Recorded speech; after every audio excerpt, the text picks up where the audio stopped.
Hey, we're about to go see Star Wars Last Jedi. We are? Yeah. You didn't know that? No. Yeah, that's why you're here. Wow. That's why we're wearing Star Wars shirts. Oh my god. Okay, so this is gonna be us talking about our expectations. We, at least very minor, not even spoilers. I've heard a little bit of plot details. I'm assuming you haven't heard much. I haven't. So this is all completely just what our expectations are, and then we're gonna go see it, and then we're gonna come down here after the credits, and we're gonna tell you guys what we thought about it. What are your expectations for this? Well, I gave Force Awakens a 7.5. I don't remember what I gave it. I think you gave it about a 7.5, 8. Okay. I'm expecting this movie to be about as good. I'm expecting to have pretty much the same complaints I had about the first one, which were mostly about the character of Rey being one-dimensional, if I remember correctly. I'm expecting to get some of her backstory. Yep. And I'm excited about that because it's going to put a lot of shit to bed. I'm excited to learn about what the fuck a porg is. Yep, me too. We got and what the significance of that is to the plot. Okay, so you're thinking around a 7.5 is what you're going to give? What do you think you're... Alright, okay, that works. They would have to fuck it up pretty bad for me to give it less than a 5. Rian Johnson's directing this, and Rian Johnson's done 2 movies, Brick and Looper. And Looper is a really good movie, and it is the lesser of the 2 works. I think Brick, if I were to review Brick, I'd give it somewhere around a 9. I love Brick, and so going off of just Rian Johnson, I heard he's taking a lot of liberties, that this is very much a Rian Johnson film. That's what I was told, in the Star Wars universe, which I think is bold, and if he pulls that off, I might be sitting down here giving it a 9, because I know Rian Johnson has that ability for me. But what I think is more likely is 8-ish. Yeah. And that's my expectation. My expectations are high. Yeah. Really high. So excited about Mark Hamill. Mark Hamill, I heard this is an amazing performance. Let's end this now. Sure. Bye.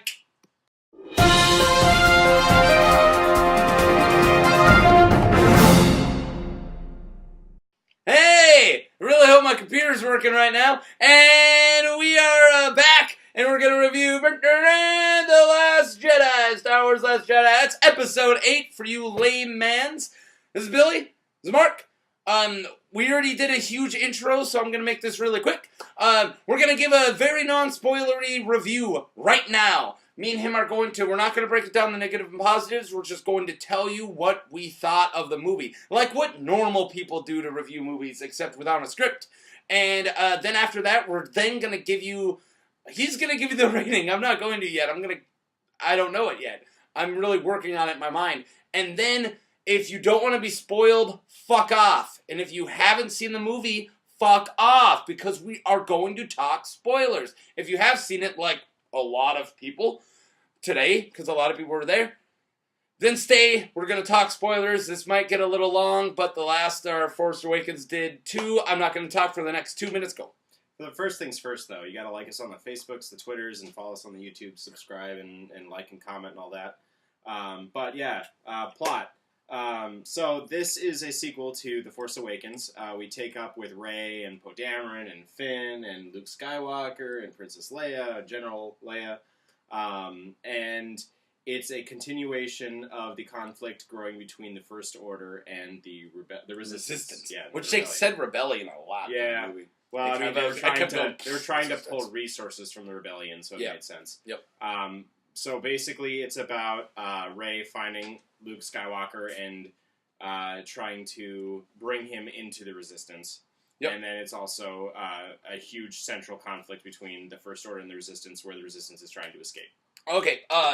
You remember how everyone's like, Force Awakens, it's just like it's like a reboot of New Hope. Repeat. Okay. This follows the same basic rhythm as Return of the Jedi, or Empire Strikes Back. Cat's just going to be meowing. I don't care about him. If he's going to interrupt, he can interrupt. That's Capone down there. But this follows the same basic rhythm of Return of the Jedi.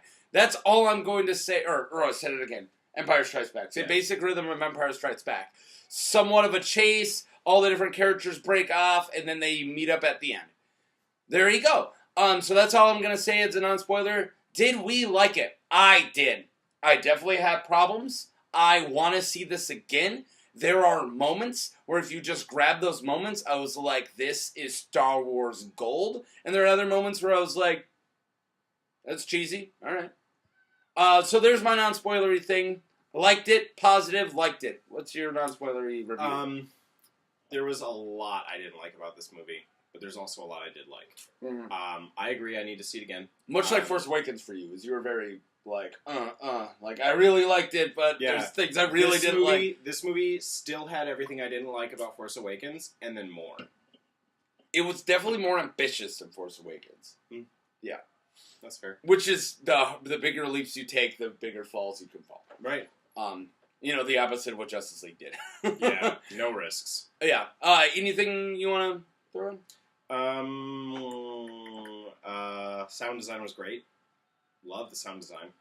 If you're looking for an auditory experience, this is totally that. Yep.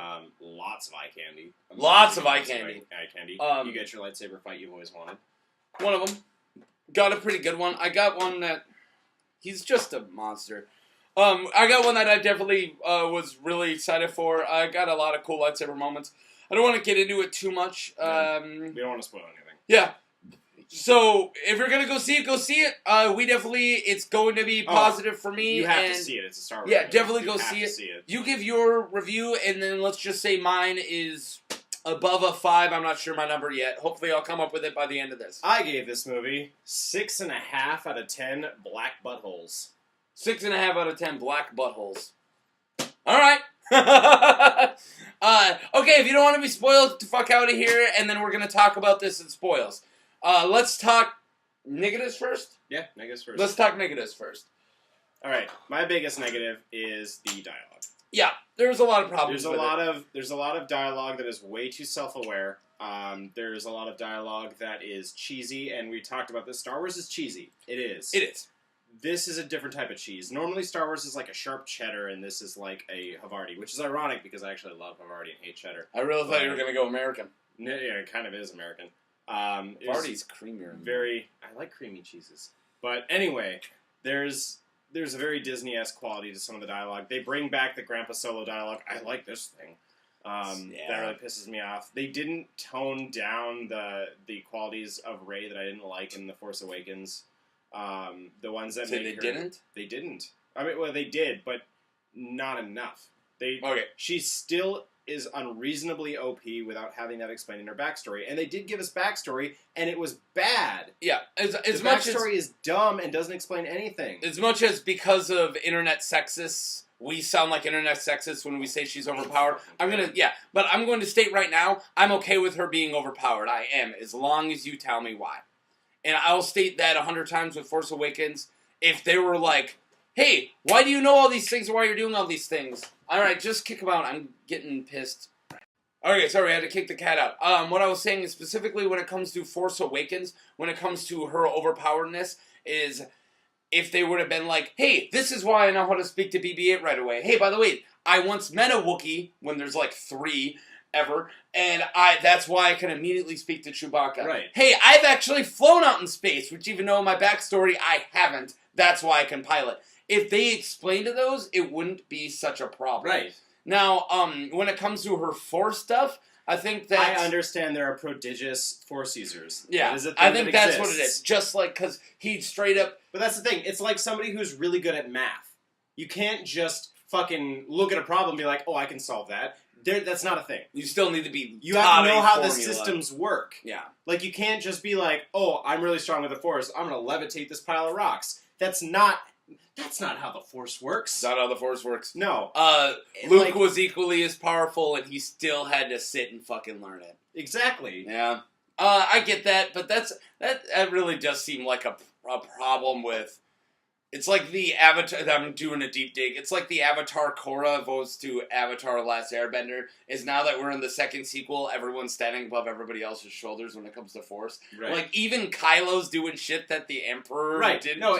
It's like Dragon Ball Z. It's like Dragon Ball Z. Yeah. Becoming a Super Saiyan gets easier and easier and easier. Yeah, and that shit pisses me off. Yeah. Like, and it's not really a dig. Right now, I'm past digging it to a specific character. It's a dig to actually the entire franchise right now, is...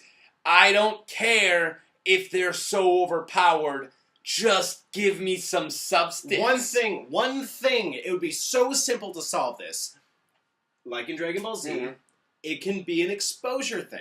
If a regular Saiyan sees a Super Saiyan and knows that level is attainable, it makes it that much easier to get to. That would make sense. Goten was able to become Super Saiyan so easily because when he was actually conceived, Goku was already a Super Saiyan. Right. I like that. And he grew up with Gohan, who was already a Super Saiyan. Granted, they never said any of those things in the shows, but yeah, us fandoms can figure that shit out. No. I'm not saying it's like a competition thing. Yeah.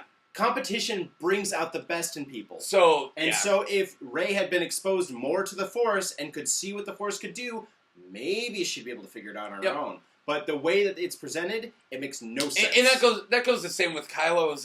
At all times, you're being told how powerful he is, and then he just has giant shortcomings here and there, and it's like, dude, you stopped a blaster bolt in the first scene we'd ever seen you. In midair. Why are you having problems with anything? Yeah. And especially force-wise, combat-wise, sure, the blaster bolt has nothing to do with combat, but yeah. Speaking of Kylo Ren. Yeah. Loved his character in this movie. No, we're gonna get to Kylo in the. We're definitely gonna get to Kylo in the positives. Yeah. We do still have positives. Remember, we're just in negatives right now, and a big negative is where the hell are the Knights of Ren? Can we meet these Knights of Ren already? They're guys. No, the Knights. No, those are like Pantorian. I don't know who the Knights of Ren are. Knights of Ren, they're mentioned in the first one. They're his gang. They're his group. His Dark Jedi gang. Where the fuck are they? You don't even know they exist, and you've watched both movies. That means that we need to meet these people already, because they're mentioned once, and they were talked about before. Like in the flashback scene in Force Awakens, when she sees the temple get destroyed in the quick little, where it turns and you see Kylo with his lightsaber and then a bunch of other dudes. Those are his Knights of Ren. Okay. Where the hell are they? Those are the other Jedi peoples who possibly split off. Yeah, we're assuming. Gotcha. So that's one little gripe of stuff. Here's a question: if you can say, "Hey, save it for positives," do it. How do you feel about Snoke? We'll say that for positives. Yeah. Cool. Let's talk about subplots. Oh, yeah, okay. There can be too many fucking subplots in a movie. And when you have to spend your movie being like, here's a 2-minute scene with this part. Then we're going to cycle over here, 2-minute scene. Back over here, 2-minute scene. Back over here, 2-minute scene. Back over here, 2-minute scene. It gets to be too much. You're breaking up your movie too much. Yes. In this case, yes. If you are Irvin Kershner and you made a little movie called Empire Strikes Back and you did it seamlessly, beautifully. That's where two subplots. 2 or 3, because they're going to Empire to You're going back and forth City between to Dagobah. It's mostly between Leia. No, wait, I'm thinking of Return. Yeah, I'm thinking. I'm doing the best Star Wars movie. Yeah, you're right. The one that this one is kind of copying the flow. I was thinking of Return. So we're getting 3 or 4 in that, but Irvin Kershner broke it up so well that it flowed so. This flows jarringly. I'm not saying Cloud Atlas jarringly, but it's pretty jarring. In movies in general, those vignettes are getting shorter and shorter. Mm-hmm. You're getting more jumping around than ever before. The scenes used to be 10 minutes long, and now you're getting 2 minutes seconds. And then a jump. Yeah. And one subplot, tonally was off, and you know exactly what I'm talking about. The casino subplot. And this is actually the biggest negative I've seen other critics bring up, and I completely fell right into the I see it trap. It's funny because I actually liked Rose right away, which I'll get back into her, and I actually still like Finn. Finn's still one of my favorite characters, but what they're doing, I don't give a shit about. I was on it right away, and then I was like, this tonally is different. I want to learn more about the other subplots. Mm-hmm. Poe is getting me a lot more. Definitely, I want to know what's going on with Rey. And you know what? I want to know what's going on in that big, giant Snoke ship. I don't give a fuck about this. They could have still gave us that in, 2-minute vignette. Yeah. 1 2-minute vignette. Hey, we showed up. Is that the guy? Bye. Cool. Yeah. Cool. And we'll get back to that in positives, because there's something about that I want to talk about. So. That's all right. But... yeah, the subplot thing, we already touched on that. We're talking about negatives. I lost my train of thought. Unprofessional movie reviews. Woo! Negatives. Let's talk about astral projection for a second. There's a really cool scene at the end where Luke astral projects his body to another which is something planet, we've never another seen system. in canon, and Yeah. we've only seen like once in Legends. Yeah. That's badass! But my negative comes from, is he physical or isn't he? He's Force. Who cares? I'm Because sorry, but I'm going to be every he's person in the comic he's book. able to not only hand an object to Leia, which she can hold in her hand, and then also Kylo Ren holds later, and then disappears, and he acts like, oh, that's normal. But not only that, but he kisses her on the head, and then you find out later he's not even a physical body. Does she know he's not really a physical body? I would assume so. She would notice if he didn't actually kiss her on the head, but did he or didn't he? Did he actually touch her or so not? you're not mad about the astral projection, you're mad about the wishy-washiness. Yeah. Yeah, cool. I'm wondering. Me too. I'm wondering because we were given no hint whatsoever that Leia didn't know he was there or not, whether or not he was there. Because if he grabbed her and kissed her forehead, she'd obviously be able to tell his physical body's not there. Yeah. And maybe And also, she how knew can you right hold, away and how was can okay you hold with an it. astral object in your hand? Is another thing. Like And multiple maybe people do. Maybe it's just me. Yeah. After he popped away. Right. He's still kind of Also, fucking dice from the rearview mirror. Yeah, what's Really? that come from? Is that just a random thing from this movie? Because I've never seen that dice shit before. No, the dice shit's not in any other movie. I can Cool. promise you No, that. and I've seen But- all the other movies 100 times. I was Yeah. like, am I missing? No, Is something getting but- by me right but now? What the fuck? It's like a 70s Camaro. I've got dice on my rearview mirror. Like, Something Chewbacca would do. something Han would do. Are I you know. fucking I was kidding me? kidding. I was kidding you. Oh, man. Sorry, we're just so tired that humor is like bouncing off our faces yeah, when exactly. we make jokes at each other. It is 1:40 in the morning right now. And I worked a 12-hour shift. He worked probably 8 8 hours. And also, he's got to wake up in the morning. I don't. So, I flicked you off. All right.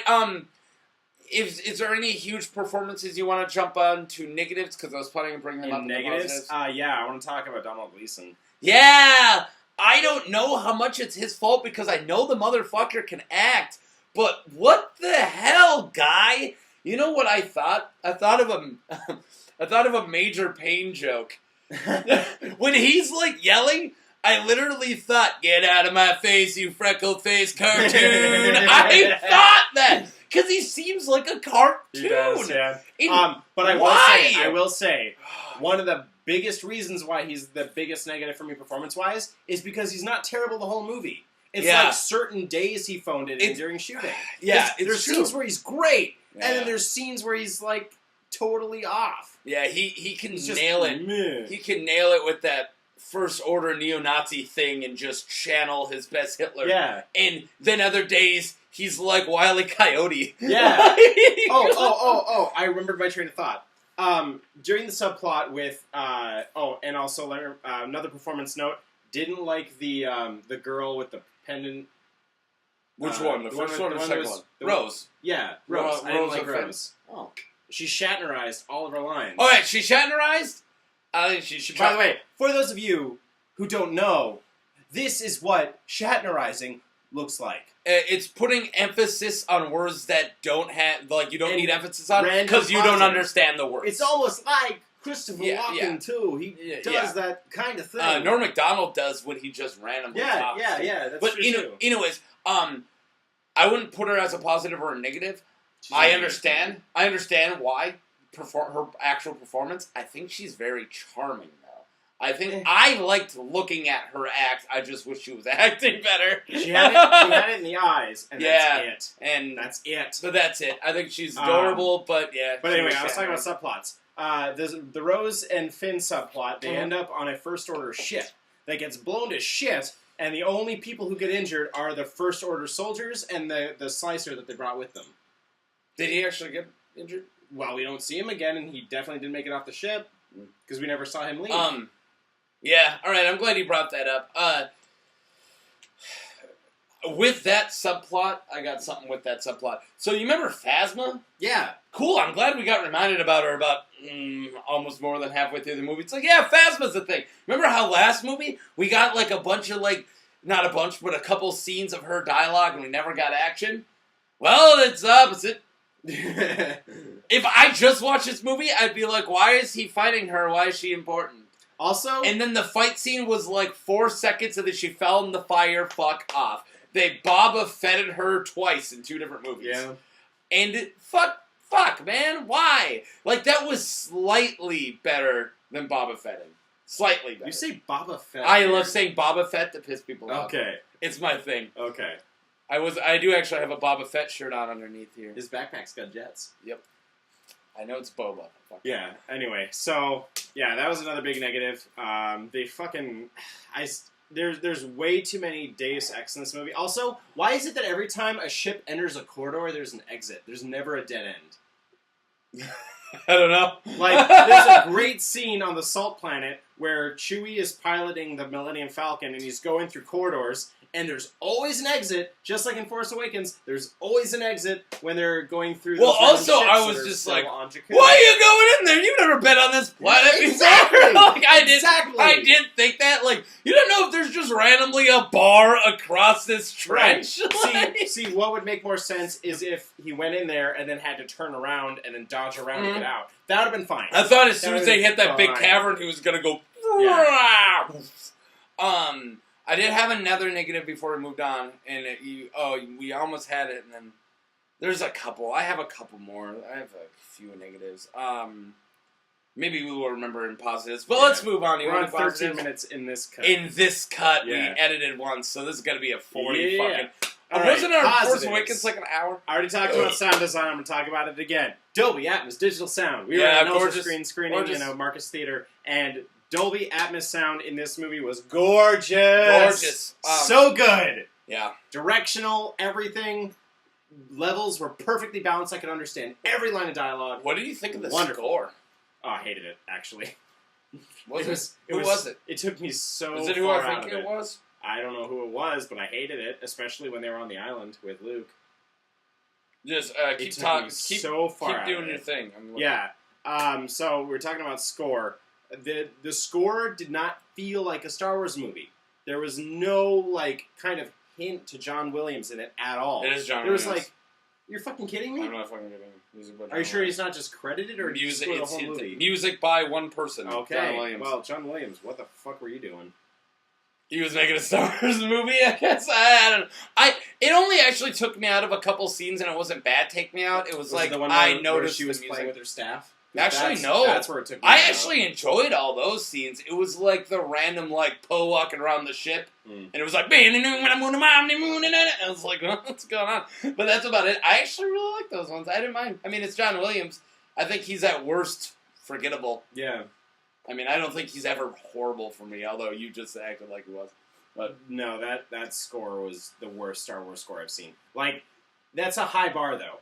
I'm gonna give. I'm gonna give it that. When you talk scores like Star Wars and Jaws, who are both by the same person, like the first 3 Star Wars and Jaws are in the top 10. John Williams is 8 of my top 10. Yeah, easily. Yeah. And Trent Reznor's one of them. So for me. out of 9 Star Wars or 8 Star Wars movies that we have so far, this is the worst one.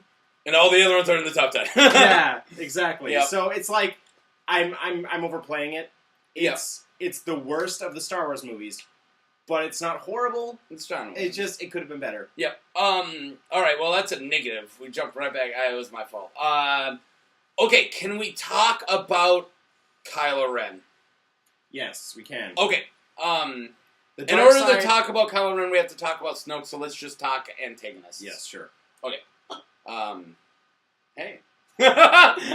Okay. So, right when you finally met Snoke, I was like, thank God Snoke isn't a bitch. No. I was like, Snoke's owning the presence, Andy Serkis is on fucking point, and he's just like, Grr! He was literally like the throws Emperor. People around. He was like the Emperor, as powerful as the Emperor, or more powerful. We didn't really get to see that much of him. Mm-hmm.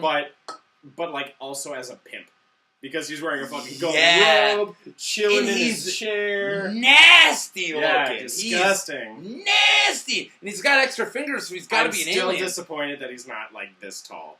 I thought that would have made him I wanted really him. cool. I still wanted him to be Plagueis, but whatever. Yeah. I'm me. I wanted him to be a fucking moon Legend. M-U-U-N.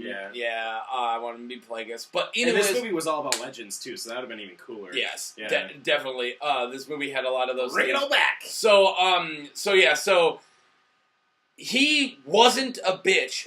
He went out like a bitch, but he wasn't a bitch. Okay, he's in control of, like, an entire room, in, like, the lightsaber literally in his eye shot, his big eye shot. Yeah, and is doing this. He was literally in the middle of bragging how he had control. He's like, I see your lightsaber. It's moving to your enemy. I don't see your enemy. Or which lightsaber, but I see it. Like, come on! I have to wonder about his monologue, because it sounded like the obvious thing would be that he was saying, like, I can see your future, I see what you're about to do, I can see what your imagination is telling me. But, like, part of me also wants to be like, there's gaps, though. Is fucking Kylo, like, projecting an image into Snoke's mind without him knowing?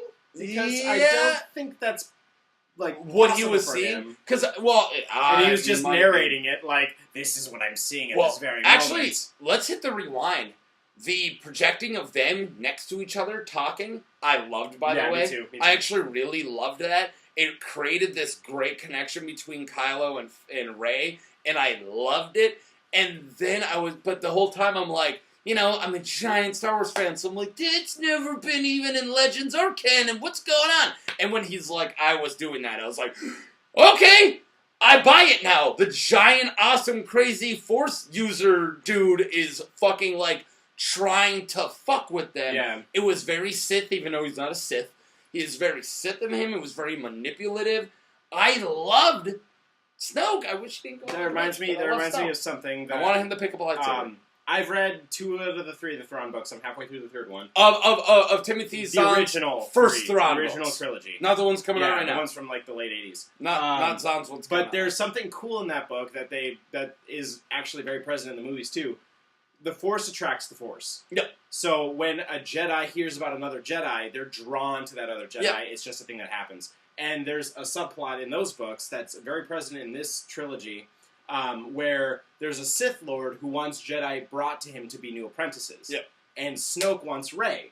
Yeah. And so that's so cool how they have, like, a Sith Lord who's constructing, like, fucking puppets. Not exactly a Sith Lord. Well, he's basically Dark side user, man. Yeah, whatever. He's not a Sith. But he's like orchestrating things to have a new apprentice brought to him. Yeah. I love that. I love that too. Yeah. Sabayoth in the original Thrawn trilogy. Yep. Does the same thing. He's trying to have, I mean, this is, like, not canon, but he's trying to have Leia and... It's, like, super not canon. He's trying to have Leia and Han's twins brought to him to be his new apprentices. Yeah. And he really wants that. And at one point, he has Luke, like, in his grasp and is trying to, like, teach him, and Luke's, like, playing him for a fool.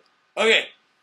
Yeah, he's got clone insanity, it's good. fine, but whatever. Lauk Skywalker. That's his clone's name. Spoilers. Oh. Spoil the spoiler. Anyways, so back to that. So when Kylo takes him out and then they team up, I was like, believe it or not, I thought they were gonna break trend. As soon as they take out all those amazing guards, which I'm so glad I got to see him fight, because you always see the Emperor's guards, but these ones are even more badass. We got to see him fight. They were called, like, Pentoran guard, like something, Praetor guard, I can't remember what they're called, something with a P. I might look it up, but anyways, they're so badass. And then they take them all out, and I honestly, because of the way, like, I was breaking my own expectations, and I was like, okay, is the movie gonna go, is she gonna be like, no, I'm not gonna take her hand, we're not doing it? Or I really thought there was a bit of me who was like, you know what, Rey still thinks she can turn him.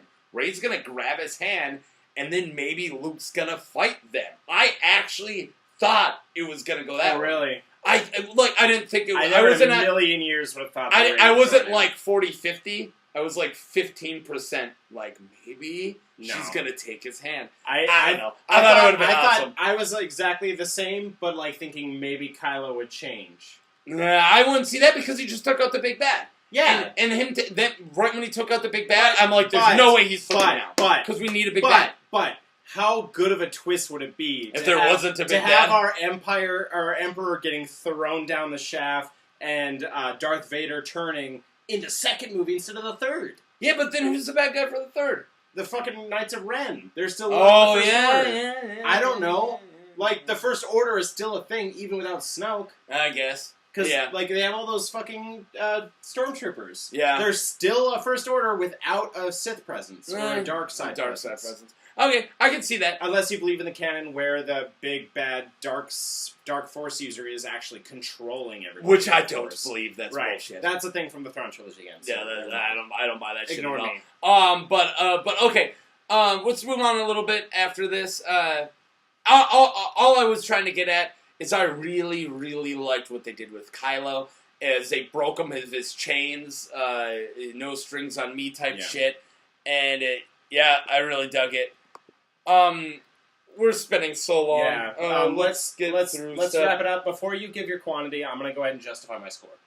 Can I say I really like Oscar Isaac, and thank God he's in this, and I liked Poe Dameron a lot. And I liked him better in the last one.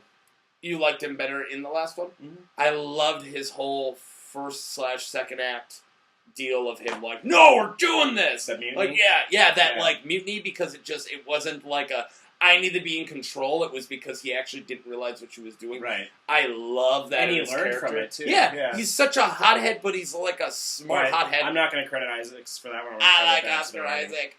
Anyways, I have a lot of the more positives that we're not getting into because we don't have a lot of time, and we spend so much time on negatives because there's a lot of negatives. Before you give your big confusing movie. Before you give your quantity, I'm going to talk about my score for a second. I gave this movie a 6.5 out of 10. Yep. For those of you who may have seen our Force Awakens review, I gave it a 7.5 out of 10, if I remember correctly, which I do. I gave this movie a lower score because this movie felt less like a Star Wars movie, and the Star Wars nostalgia points only carry so far. There were a lot of moments in this movie where I literally threw up my hands and I was like, what the hell is going on? This isn't justified. This isn't explained or prefaced by anything. It's just happening. It's a complete Deus Ex, or a character is acting completely out of character for what was set up for them at the beginning of the movie or in the second act, and it was really frustrating. So I still gave this movie above a 5. I even gave it above a 6 because I really like this movie. I'm gonna buy it on DVD, and we need to watch it again. Me and him both plan on seeing it multiple times. That's one thing we both heard is that you need to see it more than once, and I'm looking forward to it. Yes, me too. I'm seeing it tomorrow. I'm giving it a bit of a doubt, and actually I'm giving it a bit of a doubt, and I'm giving it a little higher score because I know there's going to be more I'm going to find to like, but also because we got to see Frank Oz again, and okay, practical effects. Oh, practical effects, Yoda, bitch, and I'm giving it 7 out of 10. Andy Serkis mocaps. There's Caesar, and there's King Kong, and there's Gollum, and there's so that's significantly lower than your score for Force Awakens. Yes, but if I were to rate Force Awakens right now, it would probably be lower than this. Really? Yeah. I would still give Force Awakens a higher score. I actually like this more than Force Awakens, even though I gave it... What did I give Force Awakens? 8? I think you gave it an 8. Yeah. I'd probably give it more closer to a 6.5. Alright, the cat's breaking down breaking down the door. This is a long review. Watch our Force Awakens review, please. Watch our Force... I'll put a link in the description if I remember. Also, what did you guys think of this movie? I know you possibly saw it. Please, if you saw this part, you saw it. Tell us what you thought. Give us feedback. Thank you for watching Unprofessional movie reviews. Assholes. We drink beer. We don't have a script. We fuck off. I know it's not for everybody. 35-minute reviews. Bye! Deuces. You're looking good, by the way.